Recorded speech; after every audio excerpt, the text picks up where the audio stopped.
maybe fine. Good first impressions.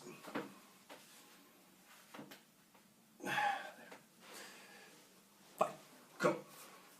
Hi, and welcome to Random Online Fitness Blogger number 1362 million. You're probably asking, why is this one different to all the other amateur fitness bloggers? I already fucked up. I'm going to press stop.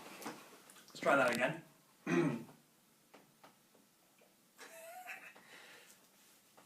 Hi, and welcome to Online Amateur Fitness Blogger number 1162,000, whatever I said in the clip before where it all went tits up. You're probably wondering what makes my fitness blog different to all the other fitness blogs out there. Very, very simple. I have a sheet. Your fitness blog doesn't have a sheet, nor does that other guy you watch. No. I have a sheet. Puts me ahead because, well, look at him, he's adorable. Right, so, I'm Aaron Moody. I'm an amateur competitive strongman. Last year at Body Power, I managed to win the novice category, which obviously was pretty awesome for me.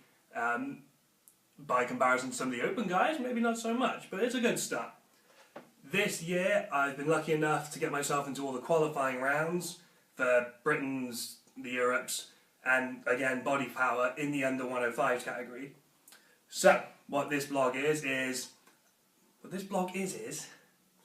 I'm going to download so much editing software and make this look so professional and me not look like a stuttering moron.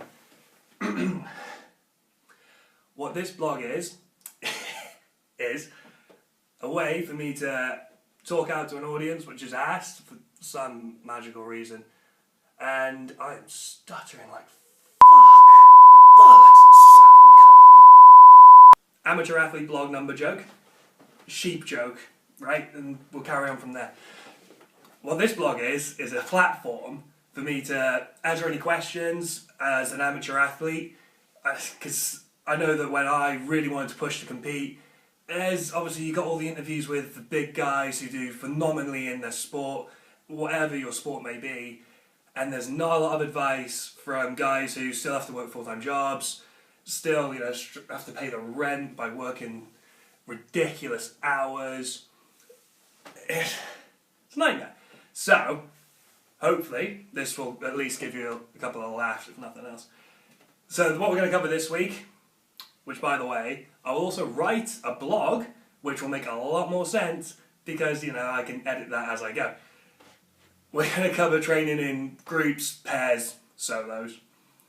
For the last couple of years, I've trained solo, and it's been fine. It works. You need a plan, you need some discipline.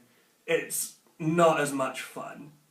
However, once a week, I attend a strongman group training class with 5 to 9 guys and girls, depending on the week, and there is no comparison between the energy levels.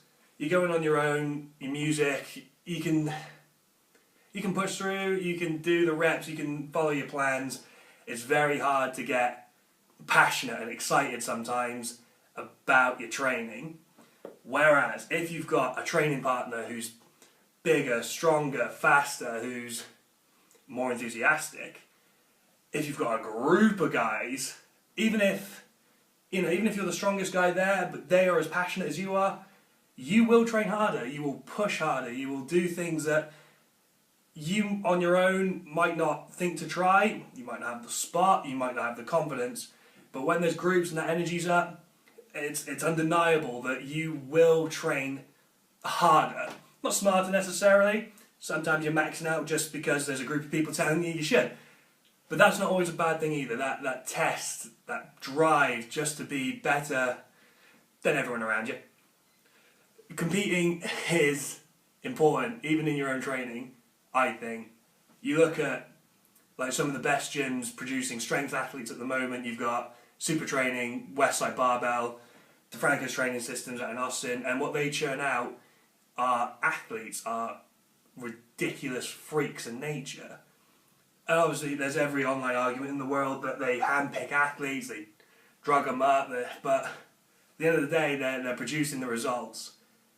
And it's similar training methodologies. They all use the conjugate system, but in general, I can only imagine that it's all about that experience, that being in a group of people who are just determined to outdo you, whether it's in work ethic, energy levels, or that end result, that max weight, whatever it might be on that day.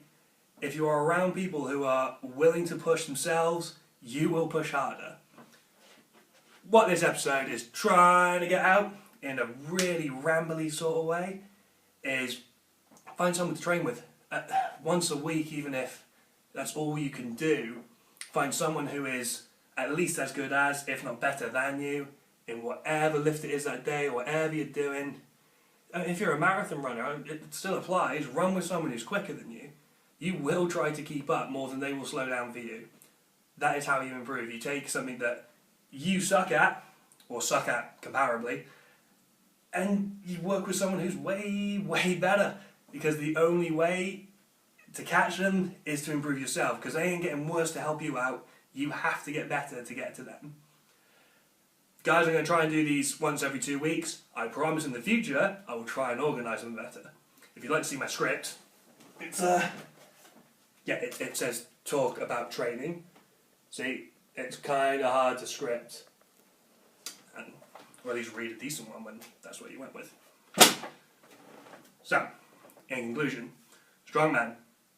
Follow my blog, follow the Instagram, and of course, in case the t-shirt wasn't subtle enough, rbfitness.co.uk. That's where I like to train. That's where I, unfortunately, am not the strongest person in the gym, which is frustrating, but it does exactly what it needs to do. As I just said, it drives you through to really, really be very annoyed at the trainers that are stronger than you, and eventually one day I'll outbench one of them. Right guys, thank you very much for listening to my really, really arbitrary rant. I like fitness, and I like the sheep.